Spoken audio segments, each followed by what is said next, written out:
Hayden is 8 weeks old today, and I'm 8 weeks postpartum today. I'm scared to smack him in the face. I'm scared to smack him in the face. Luke's trying to give him a toy and make him hold it. He hasn't quite got the holding idea yet. But my battery's about to die, so we need to make this quick. I'm sick. I'm sick too. I had like a tickly throat and snuffy nose, and then it got like worse. I'm joking about that. And then I also had a really bad headache that has lasted way over 24 hours and does not go away with Panadol. Though it's not too bad at the moment, but I've been like sculling water trying to get rid of it. Hayden so far seems okay. We had a doctor's appointment today to go over everything. He's still got the blocked tear duct. He's still vomiting heaps and getting a really snuffy nose every morning. And the doctor says that she reckons the snuffy nose every morning is because we're laying down so much at night. His reflux is worse at night, therefore it's like just the milk getting in his nose when he vomits because it comes out everywhere. He started being vocal, but he like has days where he likes his toy, goes crazy, and then days where he's just chill. Shake it, Hayden. As of yesterday, was it yesterday that he started this crazy cluster feeding? Yeah. Yeah, as of yesterday, he's been crazy cluster feeding. Like a couple of days ago. He got me with the sneeze. A couple of days ago, he was amazing, and I was like, this is crazy. I could get so much done if he was like this. And then yesterday, he started crazily cluster feeding, like insane, worse than when he was a newborn. Luckily, I can sleep whilst feeding him fairly safely now. I've like mastered it. But yeah, he's been crazily wanting to feed constantly. I'm a little worried he's getting sick, so I've been sort of letting him because breast milk is meant to be good for sick babies. You're meant to feed them more. So I'm like, you can just keep going because I do not want to deal with a sick newborn. I don't know if it's a growth spurt because they do say they go through a growth spurt at 8 weeks. Apparently we look alike.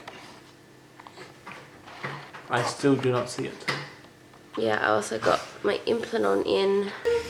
Okay, you ready? What is happening here?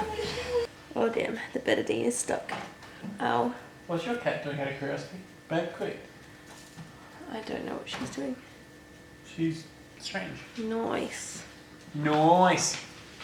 This is meant to be waterproof, so it should be safe. Oh my goodness, it's so numb.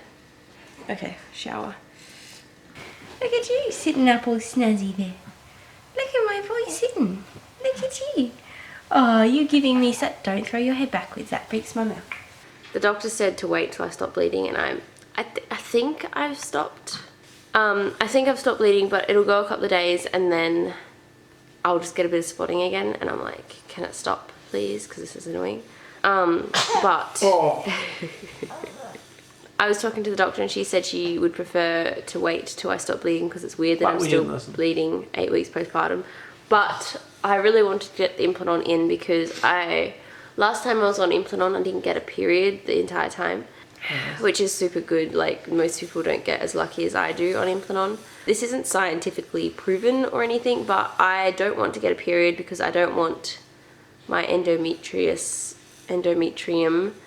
to form and grow and shed. That's what a period is, because I get endometriosis, and every time I have my period more and more blood forms in cysts on my ovaries. So I just don't want to deal with another cyst and another surgery and all this other stuff. So I just didn't want to even risk getting my period, though the doctor did warn me that after having a baby, the Implanon, like your hormones can change, and therefore the Implanon can affect you differently.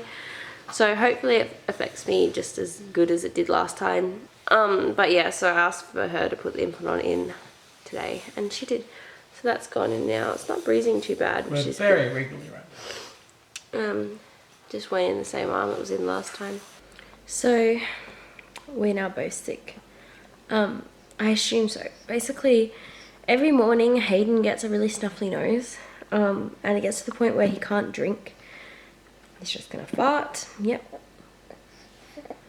It gets to the point where he can't drink because he can't breathe through his nose and suck through his mouth at the same time because his nose is so blocked. So like early mornings suck for us because we're just up constantly trying to like latch on, latch off, latch on, latch off because he can't drink.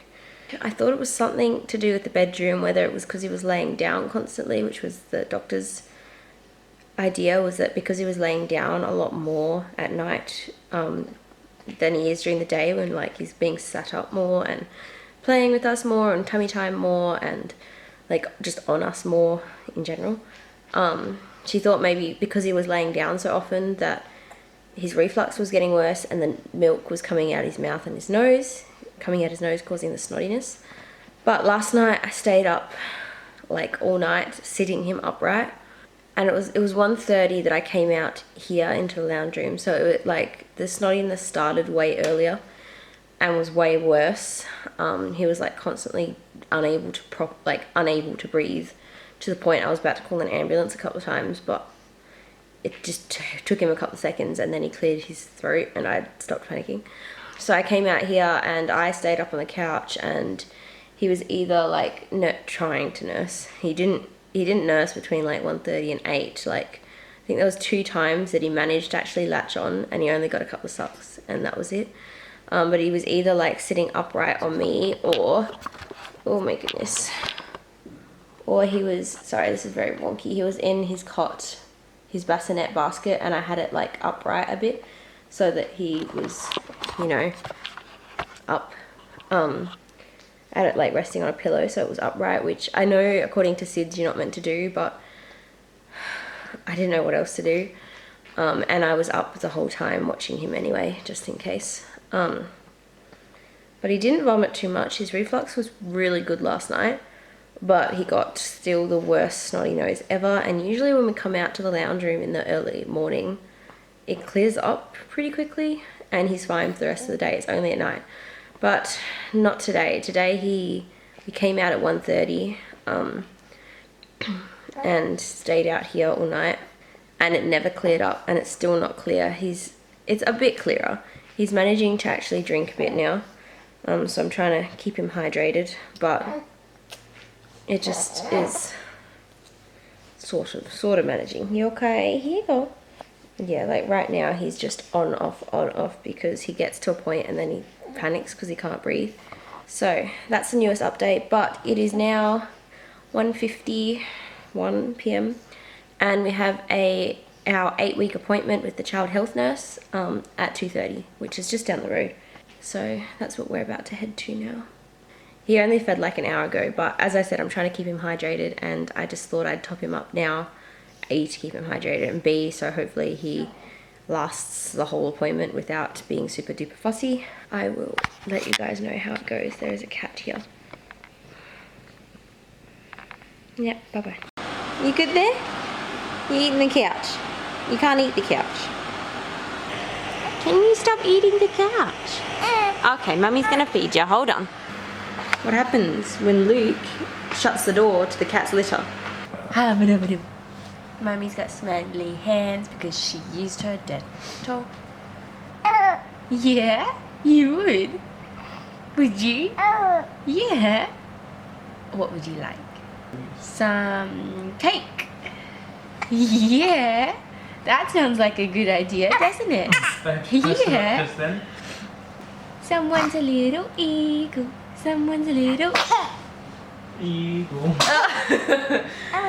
Bless you. It's okay. Okay, I'm back again. Hi, cat.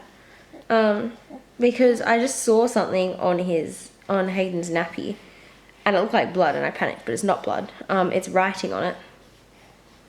What I have to deal with. You okay, kid? Yeah. Oh goodness. It's writing, but it says back, and I'm like, we've been putting his nappies on backwards this whole time, but he's gonna chuck a tantrum. But it literally says back. Don't know if you guys can tell.